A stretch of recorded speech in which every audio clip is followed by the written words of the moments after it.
কিন্তু এখানে আমাকে দেখাবে না কি হচ্ছে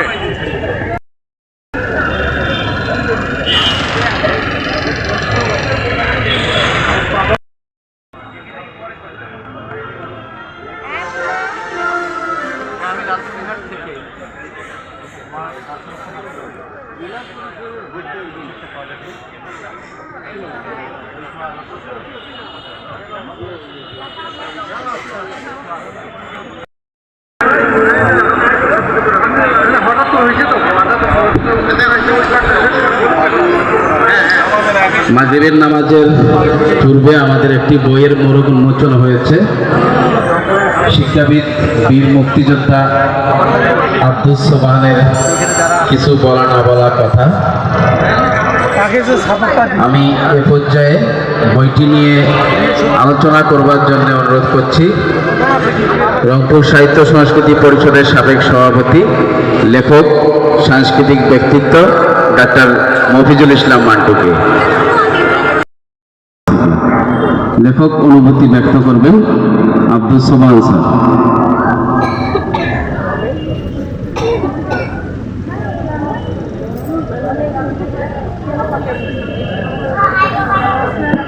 আসসালামু আলাইকুম। আমার অনুভূতি প্রকাশ করার মতো না, এবং ওই বইটি প্রকাশ করার জন্য বইটি আমি লিখি না। আমি মনের স্বাচ্ছন্দ্যে আমি কিছু লেখা লিখছিলাম, যেহেতু আমি সরকারি নির্বাচনের সাক্ষী, আমি প্রেজাইডিং অফিসার ছিলাম, আমি নির্যাতিত হয়েছিলাম। তারপরে ৭১-এ আমি মুক্তিযুদ্ধের সংগঠক ছিলাম, এবং পরবর্তী সময় বঙ্গবন্ধুর হত্যাকাণ্ড ঘটনার পর আমি মর্মাহত হয়ে এই বইটি লেখা শুরু করছিলাম, কিছু লেখার পর বাদ দিয়েছি। আমার মেয়ে ডাক্তার শাহানা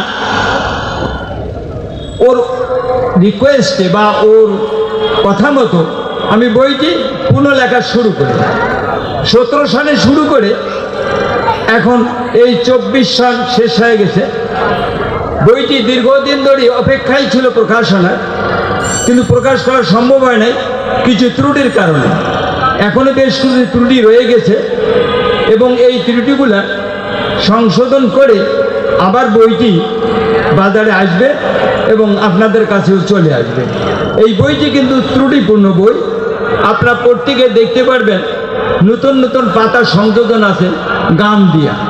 তো যাই হোক, আমরা যে এইখানে আলোচনায় অনেকেই বড় বড় বক্তব্য রাখছেন যে পাঠক কমে গেছে, এবং আজকালকার ছাত্রীরা বই পড়ে না এবং কবিতা লেখে না, গল্প লেখে না। আমার এবং তার বিপরীতে আমি একটা বক্তব্য রাখছি এখানে। এই বক্তব্যের বিপরীতে এখানে আমি একটা ইংরেজি কবিতা পড়ব, যেটা হলো the sky is dark when the sun sets on the eastern part of the sky, no bird seems to fly and many children start to cry. It's just a worthless cry. It realizes that I am, the darkness will come and go. আরো কিছু আছে।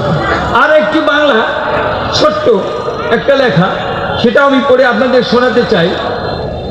আবার আসিব ফিরে, রংপুরে আসিলাম ফিরে বহুদিন পরে, ঢাকা নামক এই সেই যান্ত্রিক শহরকে পিছনে ফেলে থাকিব না বেশি দিন। সকলের ভিড়ে তবে রয়ে যাবে স্মৃতিগুলো এই হৃদয়ের নিরে, তাই নিয়ে বিদায়কালে বলিব আমি আসিব ফিরে। এই দুইটি ইংরেজি এবং বাংলা, এখানে শব্দ চয়ন বা মিলন কতটুকু হয়েছে সেটা আমার জানার দরকার নাই, আপনারা বিবেচনা করবেন। এবং আমার এটা বড় নাতির লেখা, এটা সে ইন্টারমিডিয়েট যখন ফার্স্ট ইয়ারে পড়ে তখন সে আমার বাসায় আসছিল। বইটা যখন লিখছিলাম তখনও বলছো, নানু ভাই আমি তো ইংরেজি কবিতা লিখি। আরে তুই ইংরেজি কবিতা লিখিস মানে? হ্যাঁ আমি ইংরেজি লিখি, সবাই তো বাংলা লেখে, আমি ইংরেজি লিখি। তাই নাকি? এই লেখিতে তো একটা ওর লিখিত এটা আমি বইয়ের মধ্যে ইনক্লুড করলাম। নানু ভাই আমি তো বাংলাও কবিতা লিখি, লেখিস নাকি? হ্যাঁ দে তো একটা। ও দিয়ে দিল একটা। এই দুটো আমি ইংরেজি এবং বাংলা এই কবিতাটা আর বইয়ের মধ্যে আমি ইনক্লুড করেছি। এই জন্যে যে নিউ জেনারেশন, মোবাইলের যুগেও নিউ জেনারেশন আমাদের চেয়ে অনেক বেশি সজাগ। আমরা আরও বেশি সজাগ করতে পারবো যদি আমরা অভিভাবকরা তাদের প্রতি সজাগ থাকি। ধন্যবাদ আপনাদের সবাই। আসসালামু আলাইকুম। জয় বাংলা, জয় বঙ্গবন্ধু।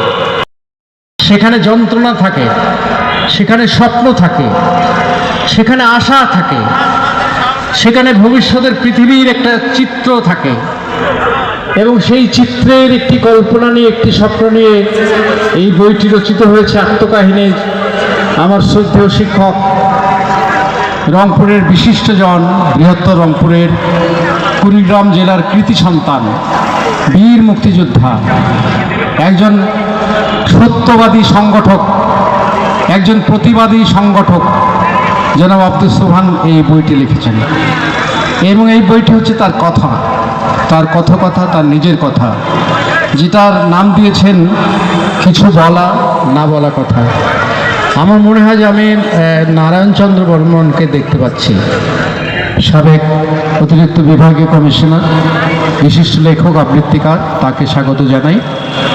তো সেই বইটিতে সোবহান স্যার তার জীবনের কতগুলো উল্লেখযোগ্য ঘটনা এখানে উল্লেখ করেছেন এবং সেই উল্লেখযোগ্য ঘটনাগুলো আমাদের আগামী প্রজন্মের জন্য শিক্ষণীয় হতে পারে। পরিবারের যে বৈশিষ্ট্য, তার নিজের যে বৈশিষ্ট্য, এই যে চরিত্রগুলো এখানে বলা হয়েছে সেগুলি একটি সময়কে উদযাপন করে।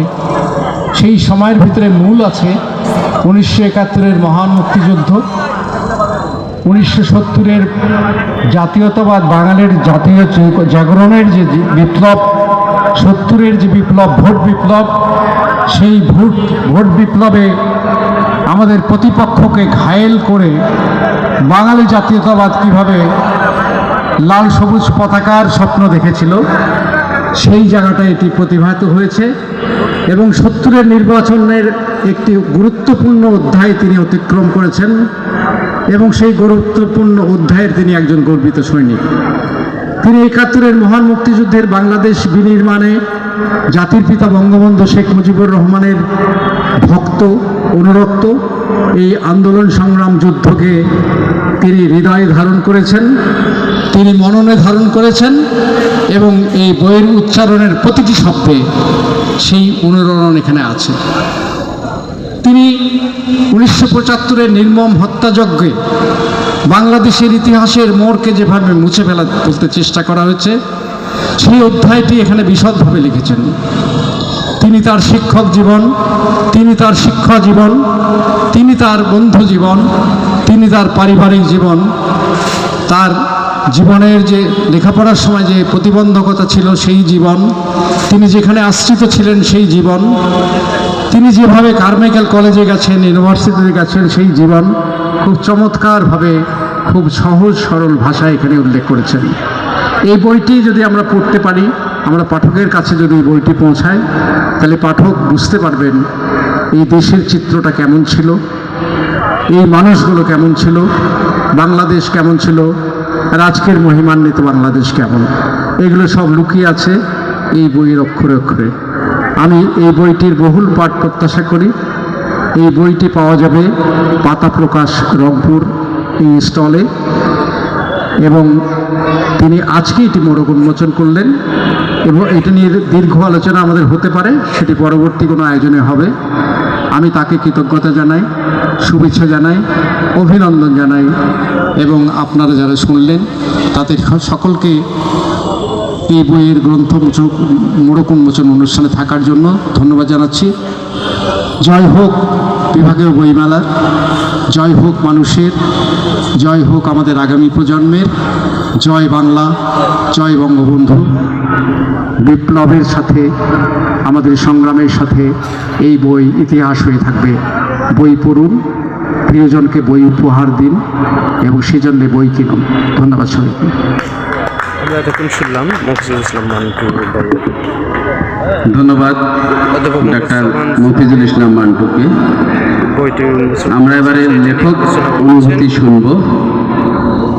কিছু বলা না বলা কথা